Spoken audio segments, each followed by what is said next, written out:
Hey everybody, and welcome to episode 2 of creating custom Pokemon based on my nephew's drawings. Today's Pokemon is the evolved form of Tweety, the Pokemon that we designed in the last video.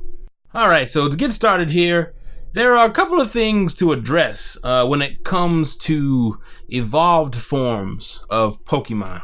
Typically, when a Pokemon evolves, it gets bigger. Sometimes not by much, sometimes by a whole lot, and at times to the point of being excessive. If I'm being honest, like this comes from this. That's a lot.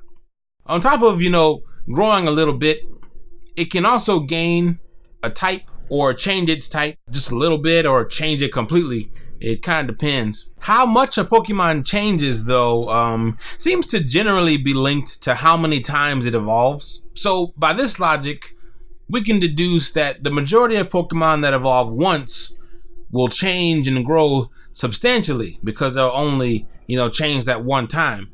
While Pokemon that evolve twice or more, they tend to develop a little more incrementally. I kind of see it like a baby, a teenager, and adult. I'm not really sure what I'd say for the ones that go straight from baby to adult. So I'm not gonna use this for those. I'm just gonna, for the ones that have 3, they'll be this. Now when it comes down to these, the Pokemon that have 3 evolution types, I don't know if this little detail is intentional, but the ones in the middle, the teenager Pokemon, they're pretty snarky. Like, take a look. Is it just me, or does Charmeleon look like it would talk back to its parents? It just looks rebellious to me. Like, look at those eyes. Look at this face. Who thought it was a good idea to draw this Pokemon with this much sass? And to further, drive this idea of, going through phases of maturity, a good bit of these middle evolutions, they kind of look like they're going through an awkward phase. I mean, a good bit of them, they grow out of it, but some of them, they never quite get out. Which brings me to my next point. When Pokemon evolve, they usually maintain a good bit of their features. Similarly to how creatures in real life, mature over time and grow a little bit bigger. If you ever had a puppy or something, it grows into a full-size dog eventually. So, for this drawing, I'm mostly interested in the transition from the first Pokemon to its second evolution. Overall, the changes are relatively subtle. I mean, existing features get more pronounced, but generally, not too many new things are added. Kobe's design actually pretty much follows this model to a T. When I put these Pokemon that he drew next to each other, you can see that they're very similar, but that one is noticeably taller, maybe because of those long legs. The colors are changed up a little bit, but not too much to make them seem, unrelated. He didn't write anything down on these papers that said that these Pokemon, were part of the same evolution family. But the naming convention, as well as the designs, made it pretty blatantly obvious to me. So that's pretty good. So when I first started drawing, I was actually still working on Tweety's design too. I was going back and forth in order to make sure that the common features translated well, and I wanted to make sure that elements seemed to naturally grow with the Pokemon. Who's that Pokemon? My initial designs were a bit more bird-like, but still pretty reptilian. Very much like the final result of Tweety's design. I couldn't get this raptor-like shape out of my head. I wanted to emphasize the flying type features too, though. So I tried adding large bird features, like actual large birds, not just large versions of bird features. Like ostrich legs, a big beak. Well, I guess that one's kind of just like a regular bird feature that's large. But anyway, things like that. I also wanted to incorporate the long legs that the original drawing had. These are kind of like ostrich legs. I was working on the final evolution of this whole family line as well. This was mainly to make sure that I didn't make the middle evolution too robust and too complicated in order to have somewhere to go for the last one. I believe I found a pretty good balance, but you'll have to wait until the next episode to see for yourself. I decided to stick with the raptor-like approach. Looking back, Tweety kind of looks like a small dinosaur with a beak, so I wanted to lean into that.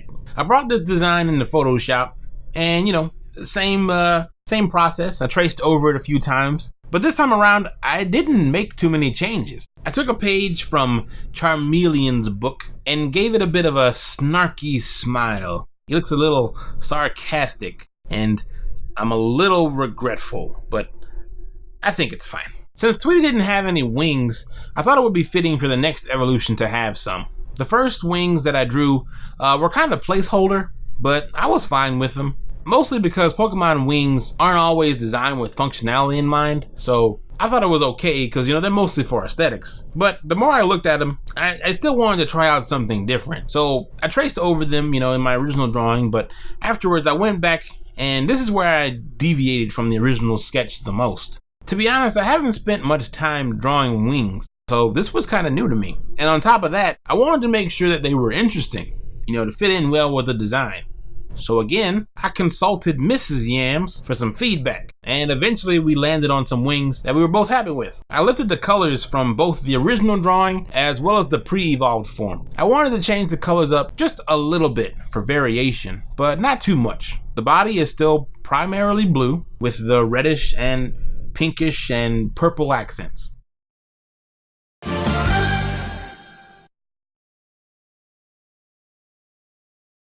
When I was looking up second and third level cards, I noticed that there was a couple of differences from the basic card. To me, it's just so cool that there's a little image of the previous form on the card. Like, this is a great way to show, Pokemon's relationships with one another. If they wanted to, they could have just put the name somewhere. It could have just been some text. But no, they went the extra mile and, added the image. So I had to do that too. It's kind of amazing to think that they came up with these design ideas such a long time ago, and they've held true all this time, and they're still really cool ideas for card designs. So that takes care of the design of the card. Now this is the part where I need your help.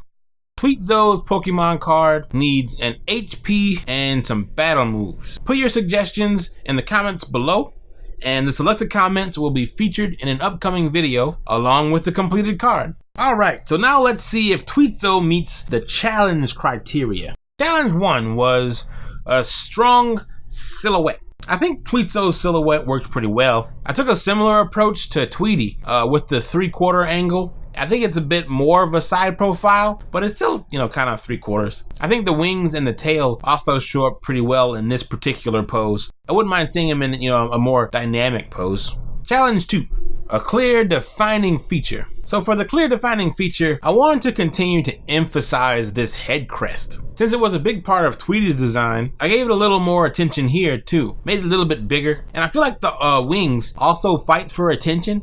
Not sure if that's necessarily a good or a bad thing, but I guess at the end of the day, it kind of gives this Pokemon more than one defining feature. Challenge 3, a maximum of 3 colors. The original drawing, of course, only had 3 colors, and so did Tweety, so it was pretty easy to maintain the colors, or have a pretty close color scheme. The biggest challenge, I would say, is making sure that the Pokemon is distinguishable enough from the previous form. Blue is still the dominant color of the design, and I don't want it to be mistaken, for Tweety. And number 4, the bonus is it's simple enough that a child could draw it.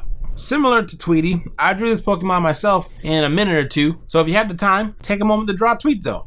And let me know in the comments if you felt that the design is simple enough for a child to draw, or if you realize that it had some unexpected challenges. To me, wings are still kind of difficult to draw, but I think in a few minutes you can get the general idea out there. So that wraps up this video. Let me know in the comments if the final design turned out how you expected. And also let me know what you liked and didn't like about the design, as well as the format of these videos. If you'd like to share your own designs of this Pokemon, post them on Instagram with the hashtag 3YamsPokemon. I would love to see what you come up with. Last but not least, like the video share it, and subscribe to see the next ones. Thanks for watching, and I'll see you next time.